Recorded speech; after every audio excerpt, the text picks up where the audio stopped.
So guys, top of the morning, a few days ago, like 2 or 3 days ago, yeah, it was this week on Monday. On Monday, yeah, as we're speaking today is on a Wednesday, but we are speaking of Monday. I got an email like with one of the best news of my life, some of the most amazing news I've been waiting to hear. So I got a very good email giving me the best news ever, and I was celebrating inside, outside. I was so excited and everything. Yeah, but I was thinking I'll share this with you as time goes by. And finally today I got a very important post, very important mail. Actually, it's just come in my mail address. Yeah, here at home they usually deliver in the doorstep. Now you guys have no idea how this piece of paper, what it means to me. It is such a huge relief for me, for my travel life, for my career, for my, for my peace of mind, for my freedom, for my everything. This envelope in here, whatever is inside here, is literally just changing my life. Yeah, I know what it is, but because I already got the email telling me the good news, but this is the actual evidence of what is happening, and it is being sent by the government of Sweden. All right, let's open it up. Open it up.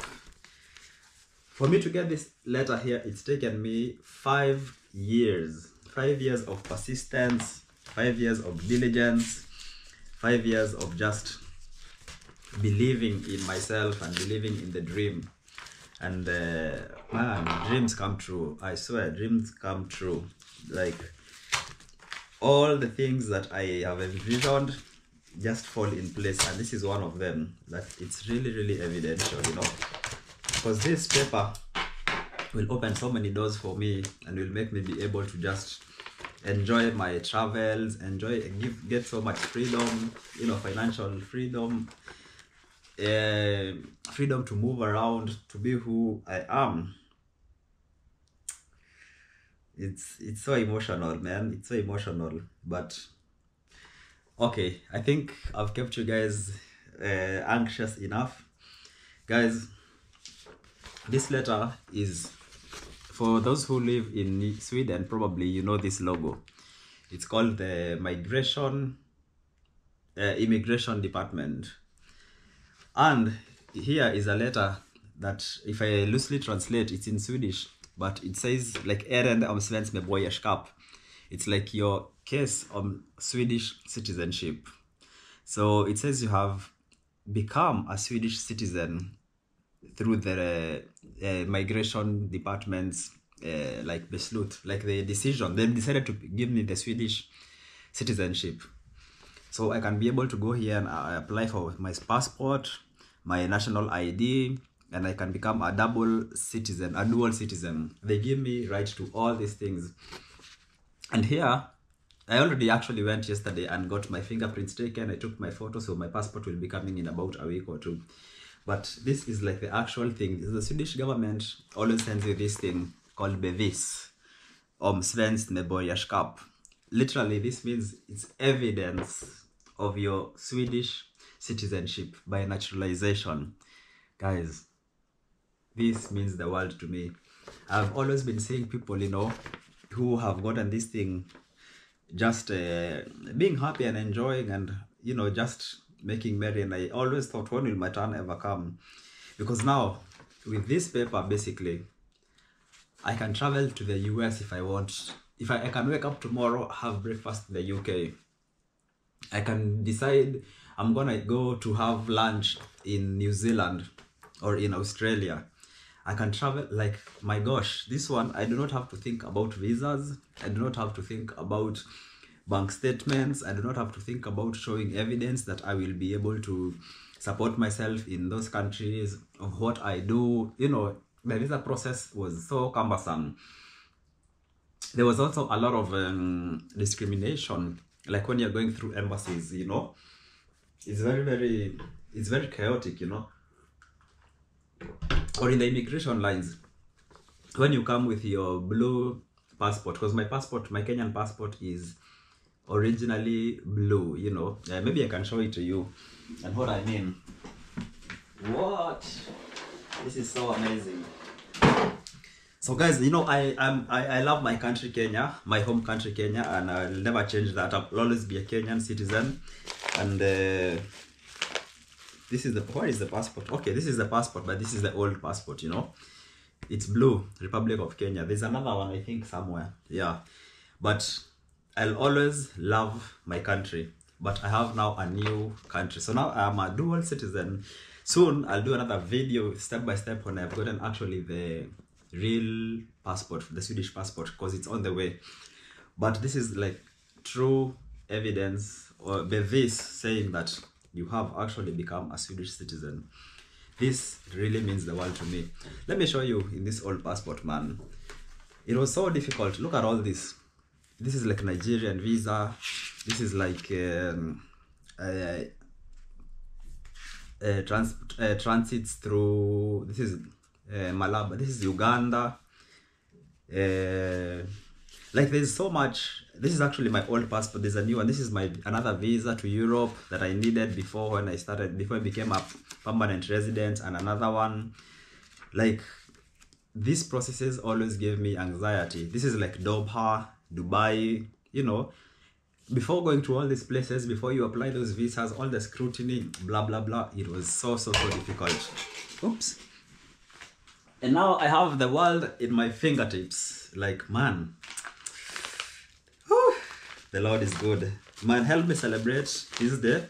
It's biggest news so far of my life. Like my life, I have been living here for 5 years, which is one of the requirements, and I have loved living here for 5 years, and like I've been a loyal resident, and to be able to be granted this one because of the good work that I've done, and of just as a token of appreciation that this country recognizes me and says, Kish, my world, man, welcome, you're now Swedish officially.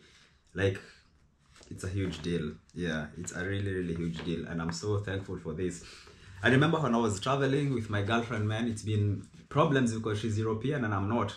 So we would go like to the airport lines, she'd go to the express counter for, because in Europe they have like European citizens, then they have all others.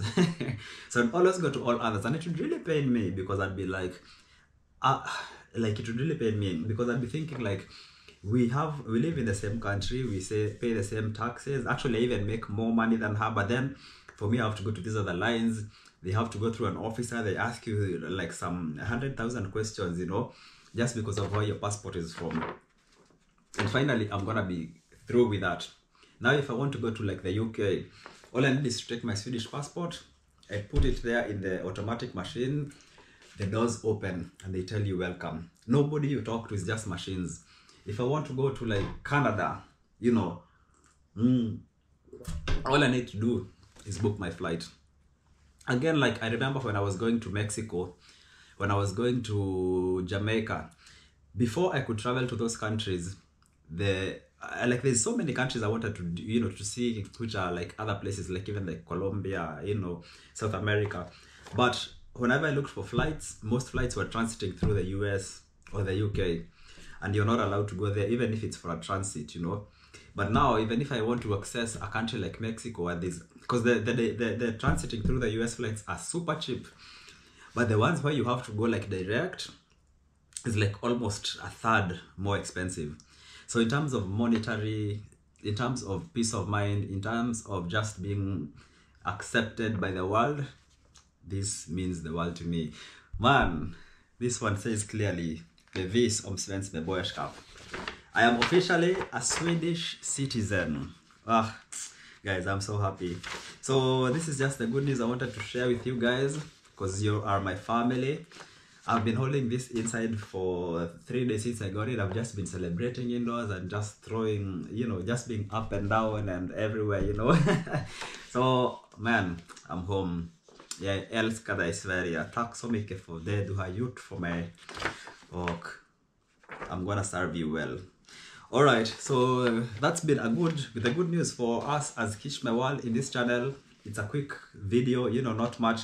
I'm gonna do another video, like a whole comprehensive one, you know, and I'm just going to be showing you more stuff about these. But if you guys, you're my family, this is a win for us, and I felt like I just needed to share this with us, because a win for this, you know, this citizenship basically is the whole world. I mean, that's even why I had to leave Jamaica, because the immigration authorities were like, you need to come back home to Sweden, because we need to, you know, process this thing, grant you your citizenship. So that's why I came. One of the reasons I cut short my visits, you know, one among the many. And here we are, man. With this paper now, I could have gone to even to that Jamaican, and even like if I wanted to go to another, yeah, I wanted to go to Bahamas also, and Trinidad. But flying from Jamaica to Miami, then Miami to Trinidad or to Bahamas was cheaper than flying direct. Flying direct was so expensive, but I couldn't go to the States, man. I couldn't even do that transit from there, because it's literally impossible because of my passport, the one that I was holding, my Kenyan passport. But now look at this. I can so easily do that if I want to. Like, it's not a problem at all. So thank you so much. I really appreciate this, and I really appreciate you guys, because you motivated me to keep going. You know, even when I was having problems with immigration and stuff, you guys were always there. When you watch my videos, when I was denied entry, when I was like being, you know, going through all these places, when I'm coming from Morocco and I was stopped by the police and they put me in a locker room, you know, and they just started questioning me. I have a video about that, you know, you guys should watch it if you're new. For no reason. Like, me and Jackie, we were on holiday in Morocco. Then all of a sudden they decide, because mine is Kenyan and hers is Italian, her she doesn't even get spoken to, they just let her go. But because I was Kenyan, they called me into a small room, they asked me where I've been, what I've been doing, and they just kept me there for almost like 30 minutes. We were even about to miss our flight, you know, and that just frustrates you so much. But now, here we are. I feel like finally I am at a better place, and more so, I'm still hoping that the African passports will be respected and represented more. So I am glad I don't have to give up my Kenyan citizenship. I am Kenyan by birth. I am a Kenyan citizen, but I'm also a Swedish citizen. So I have two countries which I love extremely so much. And you know, Kenya gave me birth, gave me life, but yeah, gave me my upbringing. But Sweden gave me life, and it gave me freedom, and it gave me opportunities, and I will forever be thankful for that. Yes. So guys, it's amazing. I love this moment here. It's an emotional moment for me, but I love sharing all my moments with you guys, Kish My World family, you know, the good, the bad, and the ugly, because I feel like screaming.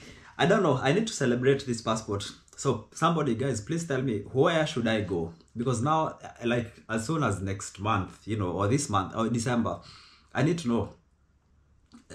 Tell me where you're watching from, and then we'll see, you know, a place where you guys suggest. Definitely I'll do that. I need to celebrate. I was thinking of going to Kenya. Maybe I should, you know, I don't know. Yeah, but I need suggestions from you guys. Where do you think we should go to celebrate this beautiful gift that the universe has offered us? I will really appreciate your thoughts on that and your insights. All right, so it's a quick video about this one. Top of the morning, Kish My World. Yes, I love you so much, guys, for being family. Remember to like the video, give it a subscription, and just if you're new, subscribe, like the video, and yeah, see you guys in the next one. Yay! I am heading to the police and to take my fingerprints, my photo, to get my passport. This is it. Yeah, man, my journey to Sweden. Here we go. Pass expedition, the passport expedition. All right.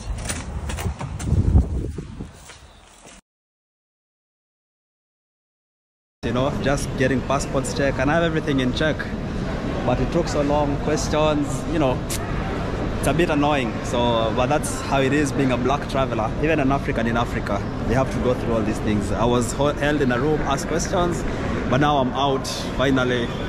You know, it's a bit ridiculous. And this European here went direct.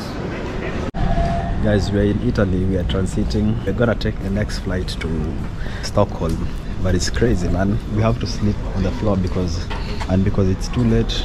The entrance there is closed, so people have just resorted to sleeping on the floor. And I guess that's also us. So let's go and look for a space. The next flight we have is actually early in the morning. Tricky situation here.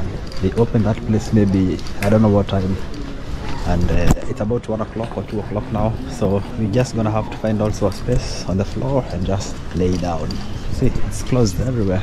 I don't know why they don't just open for people to go in, but we're gonna make ourselves comfortable on the floor. Let's see how it goes.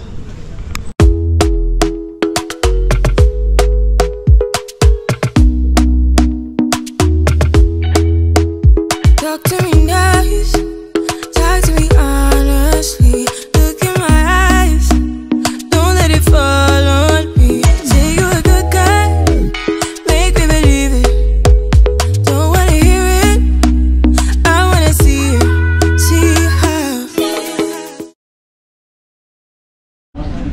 So guys, what's up? Top of the morning. Skish my world here. I just was chilling here and just thinking to address something that is actually very disturbing. I'm right here in Bergamo in the airport. They've closed the doors there, so it's not possible to enter. Everybody's just sitting here and waiting to that they enter. When the first flight is about to go, then about an hour or two before they will open it up. But for now we're just chilling here on the floor. This is not what I'm actually wanting to talk about. More so is about like how African travel is difficult, because like now I came from Morocco and you know those guys took so long to let me go through. It took me well over half an hour, almost like 45 minutes or something, because I had my passport. They had to check it, they had to check my my reservation, ask me where I was staying, all these questions. I actually was in a hurry to leave, so I left Jackie in security because I knew that these things take a lot of time. So I rushed and I was there like way ahead of her. And so the guy takes, as soon as I got to the gate, he just takes my passport. He doesn't say a word. He looks at it, looks at his computer, types some 2-3 stuff, writes some things down there. Then he takes my passport and he leaves with it and he goes like somewhere to a different room. And he's not saying anything to me, and I'm like, okay, what the hell is happening here? Then he comes back, writes some more things in the computer. Then he asks me a question: where have you been staying? And now, right now I have like water in my stomach because I'm pretty nervous, because I don't know what is happening here, no communication, no nothing. Then he says again, where have you been staying? In Agadir. So luckily enough, he thought I was just in Agadir, because I was trying to think, oh my gosh, which hotels were we in? We've been so many towns. We've been in Marrakesh, Merzouga, Fez, all these places. So luckily it's the last hotel we were at, and I tell him in Zafir. Then he writes there that stuff. Then again he continues doing some stuff. Then he hands me my passport and my residence card, and he sends me to a different room. He tells me, go into that room. It's like a smaller office there, written number 1. And on the top there is written police. So now I'm there and I'm freaking out. I'm wondering, okay, what's happening, So I get to that office, and here's a pro tip: if you're ever in such a situation, just be very friendly, smile, be positive. So I went to that room and I was smiling at the officer, and I greeted him. I was like, hey sir, how are you? Yeah, I've been told to come here, give you my passport. And then he's there. At least, I give him a positive impact, even though I was like a bit worried and also wondering what the hell is going on. So he sits there, he starts talking to me. He asks me, where are you from? Kenya. And then, he asked me, how long have you been in Morocco? And I'm like, I don't know, maybe 9-10 days, I'm not sure about it. Then another officer comes into the room, and then they start speaking in Arabic or French, I don't know, because I don't even understand what they were talking about. Then they start looking at my passport, looking at the computer, writing stuff things. He takes my residence card, puts it in the machine, and then they stamp my passport. And at that point, at least I relaxed, and I'm like, at least this means probably I'm all in the clear. So yeah, finally they just he gives me my passport back, and then I leave. Actually left and I forgot my residence card there. So I went to another control, then I didn't see it, then I had to go back to them, and then they gave me back my residence card. Kish my world, finally made it through customs, immigration, passport control, and man, it really is difficult being an African traveler, a black traveler. Even in Africa, it's really hard. I've been there for almost 30 minutes, you know, just getting passports checked, and I have everything in check, but it took so long, questions, you know, it's a bit annoying. So, but that's how it is being a black traveler, even an African in Africa. You have to go through all these things. I was held in a room, asked questions, but now I'm out, finally. You know, it's a bit ridiculous. And this European here went direct, you know, like they just check her passport and they're like, okay, thank you, bye bye, see you again. Me, I was taken from one room, they checked my documents, took me to the other room, you know, asked me how long I've stayed here, which hotels I've stayed, like just a bunch of silly questions, and everything is on the internet. But at least I made it. And actually that guy, when I left, he had my residence card, he forgot it. So I went and I had to be kicked back again the other side, and then the guy had forgotten it in the scanner or something. Yeah, I don't know why he was scanning my residence card. But anyways, I made it. Bags are ready. And now, yeah, we're about to board. So it's always good if you're a black traveler, an African traveler, always come to the airport early, because the process takes very, very, very, very long time. Kish my world. Now let's go and board the flight. But the main point is, man, in Africa, why are we so, you know, so hard on our fellow African travelers, on our fellow brothers and sisters? At this point, I have to mention that by the time Jackie got through security, she already came in, and like basically she just went, gave her passport, you know, got her photo taken and got her exit stamp, and boom, everything was done. Me, I went through all this process, and I'm an African. African's an African. And funny enough, coming back here to this airport here in Italy, where I am right now, the immigration, and it's coming in, not even going out, the immigration was so smooth. Like the guy just came, I gave him my passport and was like, hey, do you live in Italy? And I was like, no, I don't live in Italy, I live in Sweden. I gave him my cards and he was like, have a nice day. That's it. No questions asked, you know. But Africa, like, why are we giving the other nationality, other people, Europeans, Americans, such a priority when they're coming in and leaving? But for us, by ourselves, is just problems, chaos. I don't understand. So anyway, interesting insights. So I thought I should share that with you, and I hope one day the African Union will be a real thing. We'll remove all the borders. Like now I'm in Italy, I'm gonna go into Sweden. Nobody will ask you any questions so long as you come in the first border.